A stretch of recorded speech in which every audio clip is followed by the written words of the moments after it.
Guys, how's it going?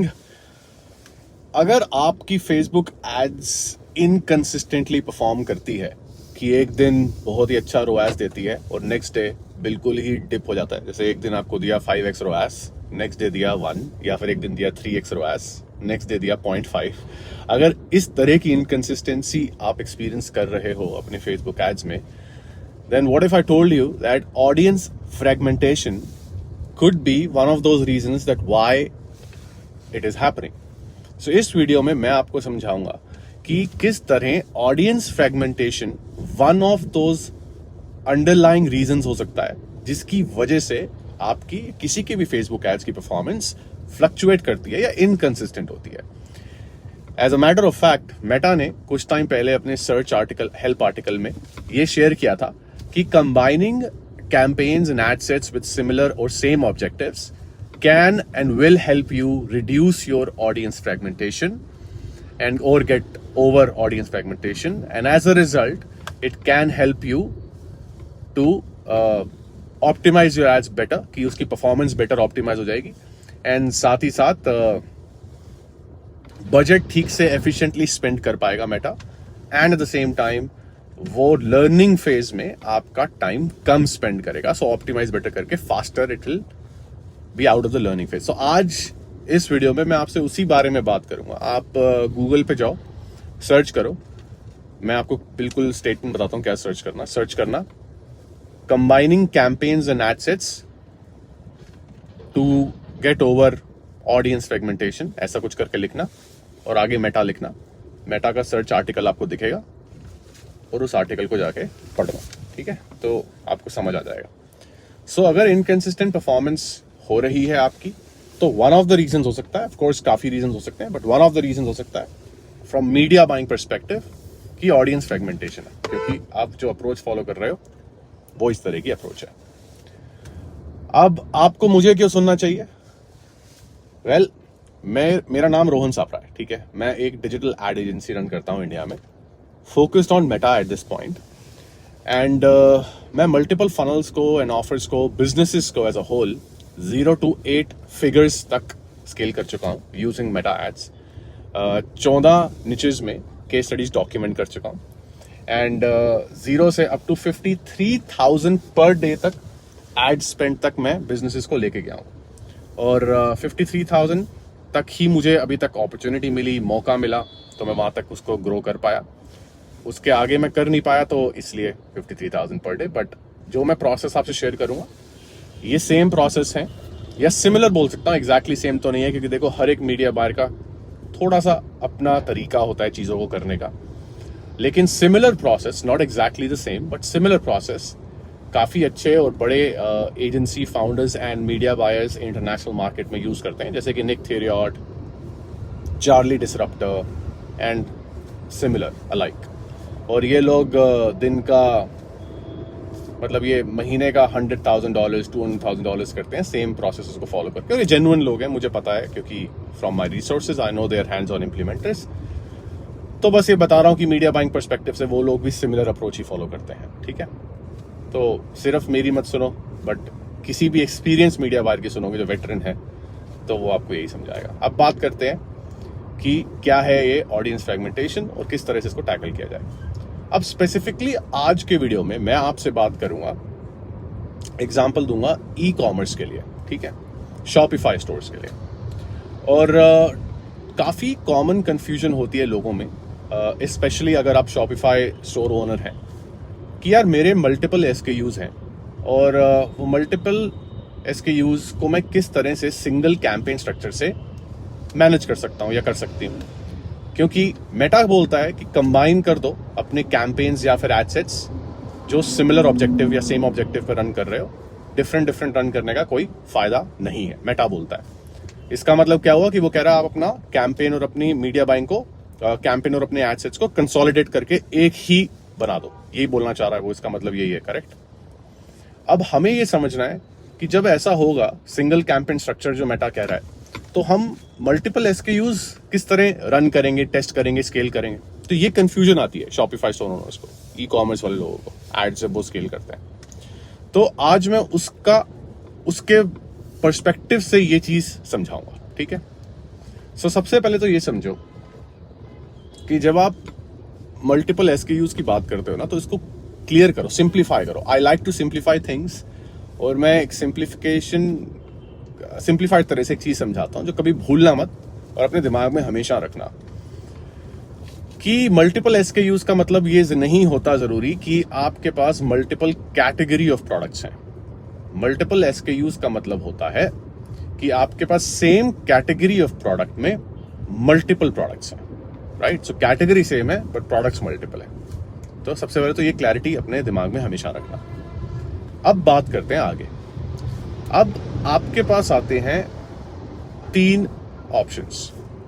Option 1, आप single campaign, master campaign बनाएं, उसके अंदर सिंगल मास्टर एड सेट बनाएं और सारे अपने विनिंग प्रोडक्ट्स, मतलब हीरो प्रोडक्ट्स एंड उनकी winning ads same ad set में स्टैक करते जाएं। फिर उस एड सेट के अंदर अपनी डेली की या वीकली ऑप्टिमाइजेशन करते रहें कि जो एड परफॉर्म करने बंद कर दी उसको आपने एक हफ्ते में उसको आपने बंद कर दिया, जो प्रोडक्ट काम करना बंद कर दिया उसको आपने बंद कर दिया, नया लॉन्च कर दिया। तो आप एड सेट लेवल के अंदर जाके थोड़ी बहुत हफ्ते की ऑप्टिमाइजेशन करो। ये एक तरीका है। एक एड सेट में मैक्सिमम 50 एड्स हो सकती हैं, इसका मतलब 50 से ज्यादा आप नहीं डाल सकते।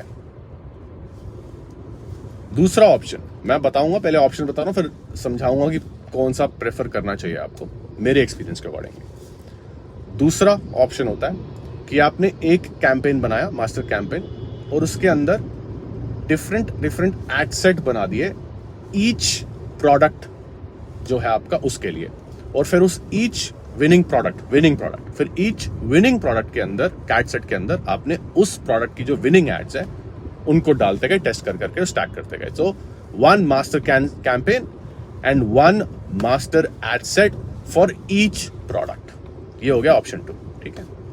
फिर आ गया ऑप्शन 3। ऑप्शन 3 है कि आप एक कैंपेन, उसके अंदर एक मास्टर एड सेट, एक मास्टर कैंपेन, उसके अंदर एक master ad set, and each campaign is focused on 1 product itself. Okay, so जैसे अगर मेरे पास प्रोडक्ट ए है और एक प्रोडक्ट बी है, तो मैंने प्रोडक्ट का एक मास्टर कैंपेन बनाया, उसके अंदर एक मास्टर एड सेट डाला और सारी विनिंग एड्स उसी के अंदर स्टैक करता रहा। So every campaign is focus on 1 product. So ये 3 मोटे ऑप्शंस आते हैं, ठीक है। अब तरीके यही है। अब ये जो स्ट्रैटेजी मैं आपसे शेयर कर रहा हूं, जो प्रोसेस में शेयर कर रहा हूं, ये सीबीओ अप्रोच है, ठीक है। सबसे ज्यादा सेंस बनती है ऑप्शन 1 या फिर ऑप्शन 2 की, ठीक है।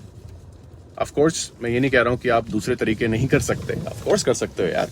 अगर आप एबीओस की तरह से मीडिया बाइंग करके खुश हो तो आप वो कर सकते हो, बट मेरे को सीबीओ पसंद इसलिए ज्यादा आता है क्योंकि सीबीओस कंसोलिडेट करने में हमारी मदद करता है आसानी से एड अकाउंट को, एंड स्केल पे ना परफॉर्मेंस मेंटेन करना ज्यादा इजी हो जाता है, पीसफुल हो जाता है, बिकॉज कम चीजें देखनी पड़ती है हमको। और अगर टीम के साथ काम कर रहे हो, बड़ी एजेंसी हो या बड़े बिजनेस ओनर हो और टीम के साथ काम कर रहे हो, तो डिसीजन मेकिंग बड़ा आसान हो जाता है इस प्रोसेस से। तो इसलिए ये मेरा पर्सपेक्टिव है और मेरा एक्सपीरियंस है, और मैंने खुद केस स्टडीज इसी में डॉक्यूमेंट करी है सारी। बट ऐसा नहीं बोल रहा हूँ यार, मैं झूठ बोलूंगा अगर मैं बोलूंगा यही तरीका है। मैं ये बोलूंगा तरीके बहुत सारे होते हैं, आप डिसाइड करो कि आपको क्या सेंसिबल लग रहा है और आप उस रास्ते पे चलो। मुझे जो सेंसिबल लगता है वो यही है, और उसकी लॉजिकल रीजंस मैं दे सकता हूँ आपको, जो मैं अपने वीडियोस में देता रहता हूँ। सो पहली option is what I would prefer, but option 2 भी कभी कभी मैं यूज कर सकता हूं, depending on case, business to business, right. अब बात करते हैं कि ऐसा मैं क्यों बोल रहा हूं। मैं ऐसा इसलिए बोल रहा हूं, या ये प्रोसेस हमें क्यों फॉलो करना चाहिए, और मेटा के ही आर्टिकल से रेफर करके ये चीजें मैं बता रहा हूं कि एक रीजन तो ये है कि देखो, मेटा जब आप एड्स रन करते हो, अगर आप एड्स रन कर रहे हो तो आपको पता होगा कि मेटा आपको खुद नोटिफिकेशंस देता रहता है एंड सजेशंस देता रहता है, रिकमेंडेशंस, ऑप्टिमाइजेशन रिकमेंडेशंस, और उनमें से सबसे कॉमन रिकमेंडेशन होती है कि combine your 3 ad sets, combine your 2 ad sets, combine these campaigns. वो ये बोलता है, राइट। और वो इसलिए बोलता है बिकॉज वो चाह रहा है कि आप अपने कैंपेन्स को, एड सेट्स को कंसोलिडेट करिए, क्योंकि वो ये रेकमेंड करता है कि मेटा की एल्गोरिदम इस तरह से अगर आप ऐसा करोगे तो आपकी बजट को ज्यादा अच्छे से एफिशिएंटली स्पेंड करेगा एंड एड्स को ऑप्टिमाइज ज्यादा बेहतर और ज्यादा जल्दी कर पाएगा, तो टाइम कम लेगा लर्निंग फेज में, राइट? तो इसलिए वो ये खुद ही रेकमेंड करता है,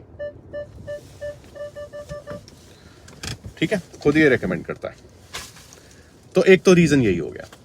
दूसरा रीजन ये इसलिए है कि हम ये इसलिए करना चाहते हैं क्योंकि ये समझो इस बात को कि to scale and grow a business, because we are talking specifically about ecommerce, Shopify stores, आपको ना 25 विनिंग प्रोडक्ट्स नहीं चाहिए आपको एक टाइम पे, आपको 50 विनिंग प्रोडक्ट्स नहीं चाहिए एक टाइम पे। And honestly most of the cases में होता भी नहीं है ऐसा। कोल्ड ट्रैफिक पे कौन सा प्रोडक्ट स्केल कर पाएगा?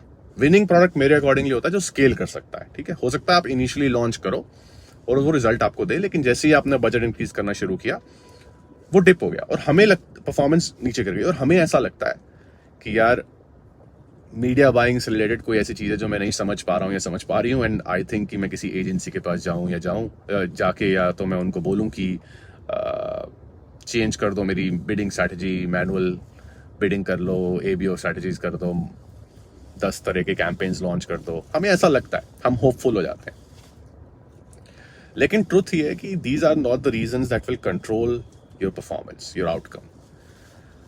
हर प्रोडक्ट एक लिमिट तक ही स्केल होता है, और कोल्ड ट्रैफिक पे हर प्रोडक्ट कन्वर्ट होगा इसकी कोई गारंटी नहीं होती है। इसीलिए जब किसी बिजनेस को एज अ होल आप ग्रोथ बिजनेस के माइंडसेट से आप सोचोगे और देखोगे चीज को, तो बिजनेस ग्रोथ के लिए कोल्ड ट्रैफिक से कस्टमर एक्वायर करने के लिए आपको गिने चुने ही products, winning products, hero products चाहिए होते हैं at a given point in time. And e commerce में क्या होता है ना, आज जो प्रोडक्ट काम कर रहा है वो 3 महीने बाद, 2 महीने बाद, 1 महीने बाद हो सकता है काम करना बंद कर जाए, बिकॉज फैशन ट्रेंड्स बहुत जल्दी चेंज होते हैं और नई नई चीजें आती रहती है, जाती रहती हैं। कंज्यूमर बिहेवियर बहुत ही फास्ट चेंज होता है और वेस्टर्न कंट्रीज से बहुत इन्फ्लुएंस होता है हमारा बाइंग बिहेवियर, कंज्यूमर बिहेवियर, जो कि आजकल बहुत तेजी से बढ़ रहा है। तो चेंजेस बहुत जल्दी आते हैं कंज्यूमर बिहेवियर में, बाइंग बिहेवियर में, तो ट्रेंड्स में, जिसकी वजह से एक स्पेसिफिक प्रोडक्ट जरूरी नहीं है कि हर टाइम आपका विनिंग प्रोडक्ट रहे। तो इसीलिए मैं बार बार बोल रहा हूं कि you don't need multiple winning products at a given point in time. Yes, you may require multiple winning products, hero products, but वो आते जाते रहेंगे। जैसे आज एक प्रोडक्ट है, प्रोडक्ट ए, वो मेरा हीरो प्रोडक्ट है, हो सकता है वो 2 महीने चले, 3 महीने चले, 6 महीने चले, 1 महीने चले, फिर वो खत्म हो जाए परफॉर्म करना, बिकॉज वो उसके बाद उसके आगे स्केल नहीं कर रहा। क्यों? क्योंकि जैसे आपके पास एक प्रोडक्ट है जो स्वेट शर्ट है, अब वो स्वेट शर्ट नहीं बिक रही बिकॉज सीजन खत्म हो गया, स्वेट शर्ट नहीं बिक रही क्योंकि दूसरा स्टाइल आ गया, स्वेट शर्ट नहीं बिक रही बिकॉज जो स्टाइल ऑफ स्वेट शर्ट था वो सिर्फ एक स्पेसिफिक सेगमेंट ऑफ ऑडियंस को अट्रैक्ट करता था। बहुत सारे रीजन हो सकते हैं, थोड़े से एग्जाम्पल दिए मैंने आपको। तो अलग अलग प्रोडक्ट्स आपको हीरो प्रोडक्ट टेस्ट करने होते हैं और हीरो प्रोडक्ट्स को ही आपको सिर्फ स्केल करना होता है। हीरो प्रोडक्ट्स, विनिंग प्रोडक्ट ही आपको चाहिए होते हैं जो सिर्फ आप स्केल करोगे, जिसके बारे में आप एक कंसोलिडेट करने के बारे में आप सोचोगे।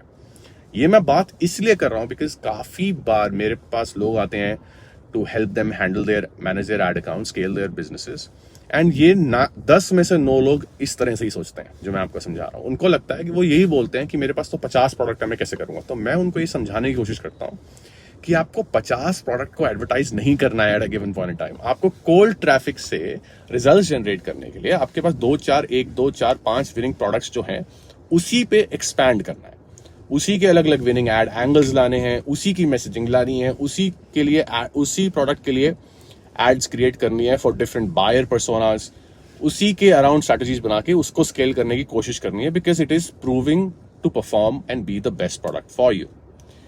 एंड जब कोई प्रोडक्ट परफॉर्म करना बंद कर देगा आफ्टर अ वाइल, बिकॉज आपका एक टेस्टिंग मैकेनिज्म होता है जो साथ साथ चलता रहता है, तो आप नए नए प्रोडक्ट ढूंढते रहोगे। जब नए नए प्रोडक्ट साथ साथ मिलते रहेंगे आप उसको लॉन्च करते रहोगे, पुराने जब खराब परफॉर्म करना बंद कर देंगे उनको आप बंद करते रहोगे। This is how the business works, this is how it goes overall. Like just to give you an understanding of कि मीडिया बाइंग के पर्सपेक्टिव से किस तरह से फेसबुक एड्स आप ग्रो कर सकते हो, स्केल कर सकते हो, स्पेशली अगर आप शॉपिफाई स्टोर ओनर हो, मल्टीपल एसकेयूज रन करते हो, और क्यों आप ऑडियंस फ्रेगमेंटेशन को अवॉइड करो। अब जब भी हम मल्टीपल कैंपेन्स या एडसेट्स लॉन्च कर देते हैं, जो कि यूजुअल केस सिनेरियो में लोग करते हैं, चाहे आप वो इंटरेस्ट टारगेटिंग करके, रीटारगेटिंग करके, लुक अलाइक ऑडियंस बना के करो, जब आप मल्टीपल कैंपेन्स या फिर एड सेट्स लॉन्च करते हो तो ऑडियंस को फ्रेगमेंट कर देते हो, जिसकी वजह से आपका जो बजट होता है, मेटा का एल्गोरिदम ठीक से उसको स्पेंड नहीं कर पाता है। और ये मैं नहीं बोल रहा हूं, ये मेटा खुद बोलता है। एंड अगर मुझे डिजिटल मार्केटिंग में रफली मोटा मोटा 9-10 साल हो गए, तो मैं कह रहा हूं इस 9-10 साल में से 6-7 साल मैं यही सोचता था कि यार मेटा बेवकूफ है। मैं सोचता था मैं ज्यादा स्मार्ट हूं, तो मैं मेटा की सुनता नहीं था। मेरे को लगता था यार ये क्यों ऐसी वार्निंग और ये रिकमेंडेशन देता रहता है, मैं पागल हूं, मैं क्यों कंबाइन करूं इन कैंपेन्स को, मैं पागल हूं, मैं इन एडसेट्स को क्यों कंबाइन करूं, यार मेरी परफॉर्मेंस हिल जाएगी, अगर मैं इसको एडिट कर दूंगा तो परफॉर्मेंस हिल जाएगी। मैं ऐसा ही सोचता था। टर्न्स आउट अगर एक बार हम मेटा की सुने ना, तो मेटा एक्चुअली सही चीजें रेकमेंड करता है। और जब से मैंने अपने काम करने का नजरिया बदला मीडिया बाइंग में, फेसबुक एड्स में, तब से मेरे को अच्छे रिजल्ट्स और स्टेबल रिजल्ट्स आने लगे। तो पॉइंट ये नहीं है कि हम सेट एंड फॉरगेट करेंगे कि मैंने एक प्रोडक्ट बनाया, उसकी 3-4-5 एड्स बनाई और मैंने चलाया और अब मैं बजट इंक्रीज करता रहूंगा या करती रहूंगी and it will scale to the moon. ऐसा नहीं होता है। हमें हमेशा एड्स बनाती रहनी चाहिए। हमें एड्स बनानी है। हर हफ्ते हमें रूल बना लेना है कि हमें मिनिमम 1 से 2 unique concepts, angles, marketing angles हमें लॉन्च करने हैं। ये नहीं है कि मेरी अभी एक ऐड चल रही है, उसके एस्थेटिक अपील ऐसी है, फिर मैंने दूसरी ऐड बनाई, same add, message, same marketing angle, but different aesthetic appeal. उसको अलग अलग एड्स नहीं बोलते। आपको वेरिएशंस अलग तो करनी है, लेकिन आप you have to iterate and try to come up with new ad angles. दूसरे नजरिए से, पर्सपेक्टिव से आपको अपने प्रोडक्ट को प्रेजेंट करना चाहिए और ये हर हफ्ते की प्रैक्टिस होनी चाहिए। इसीलिए जब बहुत सारे बिजनेसेस स्केल करते हैं ना, वो ब्रेक कर जाते हैं, बिकॉज सिस्टम नहीं होता टेस्टिंग का, मीडिया बाइंग का सिस्टम नहीं होता, कैपेसिटी भी नहीं होती इतने सारे क्रिएटर्स प्रोड्यूस करने की। इसलिए मैं हमेशा बोलता हूं कि अगर टीम नहीं है, सिस्टम नहीं है, कैपेसिटी नहीं है, तो स्केल जल्दी करने के चक्कर में मत पड़ो। बिकॉज अगर कर भी लिया ना आपने, तो चांसेस बहुत हाई हैं कि 10 में से 8-9 बिजनेसेस के साथ ऐसा होता है, 80 to 90% बिजनेसेस 2-3-4-6 महीने में वापस क्रैश कर जाते हैं, because all of these things are broken. So I hope इस वीडियो से आपको क्लैरिटी मिली कि ऑडियंस फ्रेगमेंटेशन क्यों ऐसा एक रीजन है, कि क्यों हमको कंबाइन करने के बारे में सोचना चाहिए और किस तरह से हम वो 3 ऑप्शन जो मैंने आपको बताई, किस तरह से हम अगर शॉपिफाई बिजनेस रन करते हैं तो किस तरह से हम इसको मैनेज कर सकते हैं। और इतना कॉम्प्लिकेटेड होता नहीं है गाइस। ऑफ कोर्स आप दूसरी तरह की एड्स भी, हाँ ये भी बता देता हूँ, जब आपका एक विनिंग प्रोडक्ट बन जाता है और या कैटेगरी ऑफ विनिंग प्रोडक्ट्स बन गया आपका, कि यार मेरे पास 5 विनिंग प्रोडक्ट्स हैं, राइट, हो सकता है वो सिमिलर कैटेगरी है, जैसे कि एक टैंक टॉप हो गया, एक टी शर्ट हो गया, एक शर्ट हो गई, और ये सारे विनिंग प्रोडक्ट्स हैं। उसके बाद में सारे विनिंग प्रोडक्ट्स की एक, हो सकता है एक एड बना दूं जो मैं डाल दूं मेरे one of my master assets में, ये मैं कर सकता हूं। सो डिफरेंट तरीके की मैं एड्स बना के डाल सकता हूं, लेकिन मैं एक टाइम पे फोकस लिमिटेड विनिंग प्रोडक्ट्स पे ही करूंगा to convert the most from the cold traffic. ये बस याद रखना। और कैंपेन्स और एडसेट्स को मर्ज करके चलने की कोशिश करूंगा, बिकॉज मेटा खुद ही रेकमेंड करता है। तो मेटा के अगेंस्ट नहीं जाऊंगा, मेटा की सुनूंगा, क्योंकि मेटा मुझे समझदार लगता है और जो मेटा कहता है वैसा करता हूं। और मेरा फोकस होता है बढ़िया एड्स बनाओ, प्रोडक्ट्स को टेस्ट करो, नए नए प्रोडक्ट्स ढूंढो, नई नई उसकी एड्स ढूंढो और स्टैक करते जाओ और बिजनेस को ग्रो करते रहो और मजे मारो। I hope this video added value and let me know, अगर कोई क्वेश्चन है तो जरूर पूछना, और ये वीडियो कैसा लगा ये भी बताना। बाकी हम मिलेंगे अगले वीडियो में। Until next time, may the God of ROAS be with you. Bye.